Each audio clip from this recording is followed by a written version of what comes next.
The association is back. Happy NBA opening day. It all tips off at 8 Eastern. Two of the last three MVPs in action, both LeBron and Steph Curry. Here is your evening slate. Cavs, Bulls, Pelicans, Warriors, and Pistons, Hawks. It's the beginning of the season, but it's never too early to discuss how it will end. Vegas puts the Cavaliers as the 2-1 favorites, followed by the Warriors and Spurs with both 4-1 odds. Then the Thunder 7-1 and the Clippers 8-1. Stephen A., which teams on opening day will be in the NBA Finals? Well, first of all, let's get the obvious out of the way. Okay. Let's talk about the Cavs coming out of the East. I definitely believe that will be the case. I just believe that if Kyrie Irving is healthy, even if Kevin Love is not, or if Kevin Love is healthy, even if Kyrie is not, I think that this goes in a forward direction. I'm just of the mindset that the Cleveland Cavaliers are absolutely loaded. Contrary to popular belief, I believe that the Miami Heat will meet the Cleveland Cavaliers in the conference finals. I believe that D-Wade and Chris Bosh and the crew, Pat Riley, is on a collision course with Cleveland to meet in the conference finals. I know a lot of people out there like the Washington Wizards. I love me some John Wall and Bradley Beal. I think they're special, but I'm not sold on Nene. Gortat I like a lot, but I'm hearing Jared Dudley or Chris Humphries is going to be your 4, and you're going to be jacking up more threes, and that's your recipe to success. I don't see it. Keep your eyes on Milwaukee. Jason Kidd has proven to be an exceptional coach. They got Greg Monroe added to the squad. Jabari Parker's coming back. You got Michael Carter-Williams and the crew. Milwaukee will be in the Final Four of the Eastern Conference, but I think Miami or Cleveland knocks them off. I think Cleveland knocks everybody off in the East. They go to the finals. Okay. Out West. Here we go. Out West. Wild, Wild West. Let me throw this out there. Here are the teams. San Antonio, OKC, Clippers, Houston, Golden State. Those are the 5 that I'm really looking at. Memphis on the outside of the 5 looking in. They'll win their 45-plus games, whatever, but they ain't win no damn championship. And I like Memphis, but they ain't win no damn championship. Here's the deal. I thought about this long and hard, Skip Bayless. I'm sure you did. I've thought about... Like maybe in the last minute. I've thought about... Stop it. Don't insult me. Don't disrespect me. You know I live and eat NBA. Here's the deal. I've thought about LaMarcus Aldridge. I've thought about him being added to Tim Duncan. Skip Bayless. This is a big no. There's Skip a big Bayless coming. Yep. I still can't go with him. I knew it. I gotta go with Kevin Durant, Russell Westbrook, and the Oklahoma City Thunder meeting LeBron and the crew in the finals. Okay. I just think that the return of Durant, I think he's good for 25 a game. I think Russell Westbrook is going to explode. Enes Kanter can't guard me, but he is good for 20, for 18 and 10 a night. Yep. Serge Ibaka is there. Dion Waiters is looking to make a name for himself. Anthony Morrow and those boys can do some things. I just think that from a matchup perspective, they're a nightmare. I think Golden State, they're not fraudulent. They're the champions. They deserve respect. They got the best shooting backcourt in the NBA. Yeah. I get that, but a lot of injuries took place that led the way to their championship last year. I don't think that's going to happen this year. The Clippers are a team that wouldn't surprise me if they got to the finals, but damn it, I'm sick and tired of picking them and then watching DeAndre Jordan shoot 39% for the free throw line. I can't take it. I just can't take it anymore. I just can't take it. Okay? You got to be able to make free throws, all right? Yep. When he proves to me he can make free throws, I'll change. But until then, I can't go with that. I'm just trying to figure out if Kevin Durant is healthy. Now that Russell Westbrook had to step in for the 55 games that Kevin Durant was out and handled his business by himself, won the scoring title, averaged 28 a game, I'm trying to figure out. Let me see. Who the hell gonna stop Russell Westbrook? Steph Curry? I ain't got nothing but love for you, bro. Nobody can stop you, but you can't stop Steph Curry. Chris Paul, the quintessential point guard, a superstar. You can't stop Russell Westbrook. Tony Parker, oh, no. I mean, you have no answer for this man. So the way I look at it, this is basketball, baby. I understand the other components and how important they are, but you give me 2 stars that can put the ball in a hole at will, I'm rolling with them. Right now, my pick is Oklahoma City to meet Cleveland in the NBA Finals. And we need a bottom line. Never too early. Oh. I'm going to have to go with LeBron and Cleveland. Ooh-wee. I'm going to have to go. Now, that would be a story. I'm going to have to do that because I think that Kevin Durant's kryptonite is LeBron. I agree with that. I think his kryptonite is LeBron in the sense that whatever he does, it doesn't seem to be as profound against LeBron as it is against everybody else. And I think that there are components defensively that Cleveland has in place that Oklahoma City may not. So, again, I think San Antonio will beat Cleveland. I think the Clippers would beat Cleveland. But I think Oklahoma City could beat both of those teams out west and lose to LeBron because Durant isn't the Durant that we know when it comes to him going up against LeBron. But I got Cleveland and OKC in the NBA Finals. And it's not like OKC can't beat him. I mean, Durant in his sleep can average 30.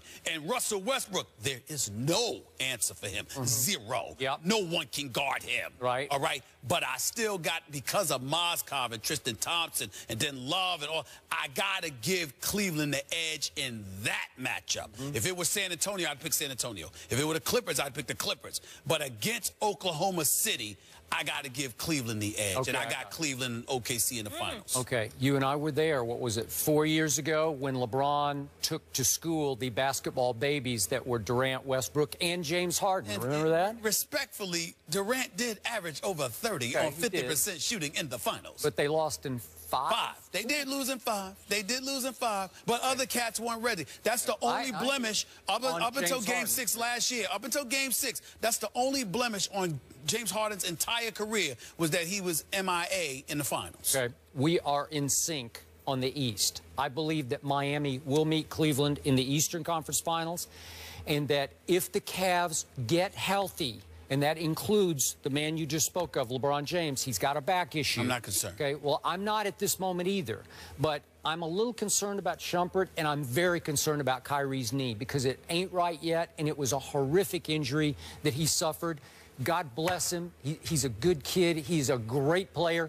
To me, he's right there with LeBron on value to this show. Okay, right that's fair. That's fair. I agree with that. So, I agree with that. So if he can even get to 92% healthy and stay right there, I'm with you on this. I am rooting for the Heat. I'm the biggest D-Wade fan, and we've detailed, and I don't need to go back through this roster. It is loaded. And if Dwayne can stay about 82% healthy for the whole year and be ready for the playoffs, they could threaten this other team, this Cavaliers team. And I will be rooting for them. I just don't think they yet have enough firepower. It's close. It's close. D-Wade and Goran Dragic in the backcourt. This kid, I want to emphasize this. This kid, Hassan Whiteside. I was in Miami over a week ago interviewing D-Wade. Hassan Whiteside is a big dude. I know. And he's bulked up a little bit. Guess what? Cleveland's claim to fame was LeBron being able to post at will. How you going to do that with Hassan Whiteside down the post? That's a problem. You now turn LeBron into a perimeter shooter. I'm still rolling with Cleveland, but I think Miami can make it very interesting. Okay. So can I. Now let's move to the Wild Wild West. That's what I'm waiting Molly for. calls it. I'm going to sound like a broken record, but I'm going to stick with the team that just keeps breaking records, my San Antonio Spurs. They loaded up. They didn't just reload. They bulked up to the point that I don't think even the West can touch this team with LaMarcus Aldridge on the first team and David West manning the second team. And right now, I believe that my second 5 is at least as dangerous to play against as my first 5. And just to reflect to remind people, it's Duncan, Parker, Kawhi, Danny Green, LaMarcus Aldridge starting. And second unit comes in, the shock troops with Diaw, David West, Ginobili, Patty Mills, and Kyle Anderson. And trust me, Kyle Anderson is emerging as a player in this league, as a guy who can defend stretch 4s and rebound and shoot and pass. Manu Ginobili recommitted and refocused in the offseason because he was ashamed of the way he played last year. Trust me, he's going to turn back into a force on this team this year. Okay. So my point is, I got one other name for you, and it's going to become our pet name on this show. Oh, no. You ready for this? Yeah. Boban Marjanovic.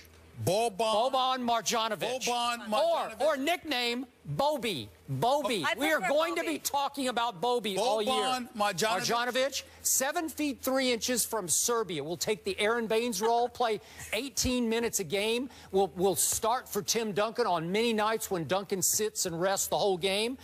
I think he's a player.